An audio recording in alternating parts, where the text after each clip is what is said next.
नमस्कार दोस्तों, कैसे आप सब? उम्मीद करते हैं स्वस्थ होंगे। जी हाँ दोस्तों, आज हम बात करने वाले हैं खेसारी लाल यादव जी के बारे में। खेसारी लाल यादव जी का सॉन्ग लगभग 10-15 दिन पहले से एक भी गाना यूट्यूब पर रिलीज नहीं किया जा रहा है। इसका मुख्य रीज़न है ग्लोबल म्यूजिक जंक्शन। आप सभी खेसारी लाल यादव जी के फैंस काफ़ी नाराज़ है कि खेसारी लाल यादव जी का गाना नहीं आ रहा है। फैंस में बेचैनी बढ़ा हुआ है। हम मालूम है तेरे बाप को मत सिखा। तो आप सभी चिंता ना करें, खेसारी लाल यादव जी का एक बहुत ही बड़ा सारेगामा हम भोजपुरी से गाना आ रहा है, जिस गाने का नाम है नागिन। यह गाना नथुनिया और तबला का मतलब सारेगामा हम भोजपुरी में जितना भी गाना आया सबका रिकॉर्ड तोड़ेगा और भोजपुरी इंडस्ट्री में एक नया लकीर खींचेगा। तो आप सभी ज़्यादा बेचैन मत होइए।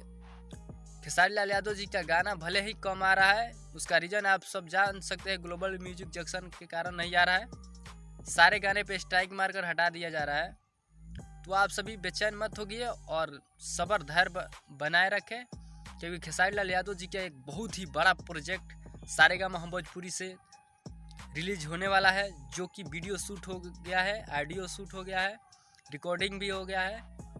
बस कुछ दिन और इंतज़ार करें, एकदम तहलका मचने वाला गाना आ रहा है। नागिन गाने का नाम है।